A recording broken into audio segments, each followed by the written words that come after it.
কে মিরাজুল, কোথায় গেছিল? ভাই মসজিদের উপরে গেছিলাম। আমাদের এখানে 40 দিনে একটা জামাত আসছে, তাদের সাথে দেখা করতে গেছিলাম। ও আচ্ছা। ভাই কিছু টাকা দেন না ভাই, কিছু সাহায্য দেন। আচ্ছা এই নাও। আর এই যে আমাদের এখানে 40 দিনে একটা জামাত আসছে, ঠিক আছে? তাদেরকে একটু সময় দিও, ঠিক আছে? জি আচ্ছা ভাই, ঠিক আছে। আচ্ছা তাহলে যাও। ভাই আপনিও একটু সময় দিয়েন তাদের সাথে। আচ্ছা ঠিক আছে, আমি সময় পাইলে মসজিদ থেকে ঘুরে আসবো আর ওদের সঙ্গে সব সময় দেওয়ার চেষ্টা করবো। বুঝেছো মিরাজুল, আল্লাহ হয়তো তোমার ধন সম্পদ দেয় নাই, কিন্তু আল্লাহ অনেক বড় তোমার একটা মন দিয়েছে। ভাই সবই আল্লাহর রহমত। তো মিরাজুল, এই ব্যাগ নিয়ে কোথায় যাচ্ছ? ভাই এই যে জামাতের লোক এসেছে, চিন্তা ভাবনা করলাম তাদের একটু খাবারের আয়োজন করব। আল্লাহ তো আমার অত সামর্থ্য দেয় নাই যে একা টাকা দিয়ে তাদেরকে খাওয়াবো। চিন্তা ভাবনা করছি যে এলাকাবাসী থেকে কিছু টাকা উঠাইয়া জামাতের লোকের জন্য কিছু খাবারের আয়োজন করব, এলাকাবাসীর জন্য কিছু খাবারের আয়োজন করব। এই জন্যে কালেকশন করতেছি। যাক, তোমার কথাটা খুব ভালো লাগছে। তুমি অনেক সুন্দর একটা উদ্যোগ নিয়েছো। যাও এখন কালেকশনে যাও। আচ্ছা তাহলে হ্যাঁ, দোয়া করেন আমার জন্য। আচ্ছা ঠিক আছে, তোমার জন্য দোয়া করি। তুমি সফল হও, আল্লাহ তোমার সহায় হন। যাও এখন কালেকশনে যাও। আচ্ছা ঠিক আছে ভাই। আচ্ছা। কি অবস্থা, কাজের কতদিন হলো? এই তো ভাই কাজ চলছে। তা আমরা কবে উঠতে পারবো নি ঘরে? এই তো ভাই, আর অল্প কিছুদিনের মধ্যে আপনি নতুন বাসায় উঠতে পারবেন। আর ভাই একটা কথা বলতাম, বলো। বাসার নিচে একটা মহিলা আসছিল। মহিলার মনে করেন স্বামী নেই, স্বামী মারা গেছে, চলতে ফিরতে কষ্ট হয়, কিছু সাহায্যের জন্য আসছিল। আরে তুমি এসব লোকেদের প্রশ্রয় দাও কেন? এরা হলো এক নম্বরে ধান্দাবাজ। ওরা জামা নেয় তো কি হয়েছে, তুমি তো আর একটা বিয়ে করে নিলেও পারে। উনি আরো বলেছে যে ওনার দুটা বাচ্চা আছে। বাচ্চা আছে তো কি হয়েছে, উনি সুস্থ সবল মানুষ, বাসা বাড়িতে কাজ করে খান। তুমি এসব মহিলাদের কোনো সময় প্রশ্রয় দিবা না। আচ্ছা ভাই, এরপর থেকে আর এমন লোককে প্রশ্রয় দেবো না, বা বাসার ভেতরেও আসতে দেবো না। আচ্ছা তাহলে তোমরা কাজ করো, যত দ্রুত সম্ভব কাজটা শেষ করে দাও ভাই। আচ্ছা ঠিক আছে ভাই। ঠিক আছে, কাজ করো। ভাই আমাদের মসজিদে 40 দিনে একটা জামাত আসছিল, তা আমি ভাবছি তাদের জন্য খাবারের কিছু আয়োজন করব। এলাকাবাসী সবাই এতে শরিক হয়েছে। আপনি যদি কিছু শরিক হতেন তা ভালোই হইতো। এটা তো অনেক ভালো কাজ, সমস্যা নেই ভাই, আমিও শরীর হব। জি ভাই। এই নেন ভাই, টাকাটা রাখেন। এই নেন ভাই ফোন। আর নিচে দেখলাম মিরাজ মানুষের বাসা বাসায় টাকা তুলে বেড়াচ্ছে।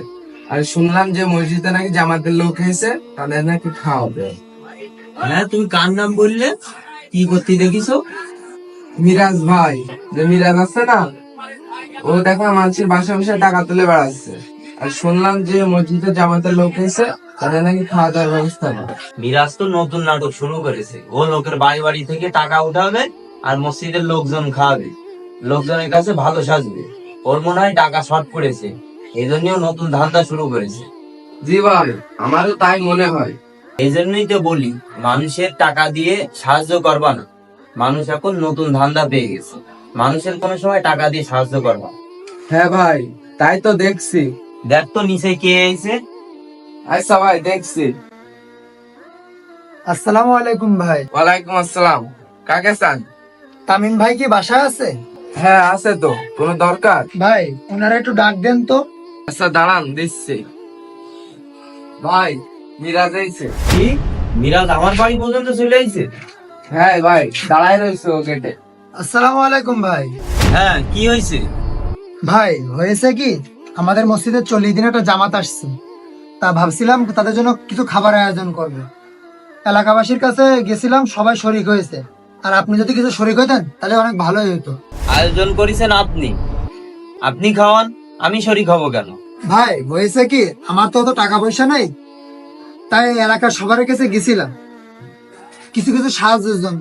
সবাই কম বেশি সাহায্য করেছি, আর আপনার কাছে আইছি। আপনি যদি কিছু সাহায্য করেন ভালোই হইতো, এটা আপনার ইচ্ছা। এইসব আজায়রা যে কোথা থেকে আসে? নিশান, তোমার কাছে কি খুচরো টাকা আছে? হ্যাঁ ভাই, এই নিন ভাই, 50 টাকা। যাক ভাই, আলহামদুলিল্লাহ। আর আপনার দাওয়াত রইলো, শুক্রবারে আমরা রান্না বান্না করবো, ওখানে আপনি আইসেন, ঠিক আছে ভাই? আমি যাবার না, আমারটা আপনি খেয়ে নিয়েন। তারপরেও ভাই আপনার দাওয়াত রইলো, আপনি আইসেন, তাহলে আমি যাই।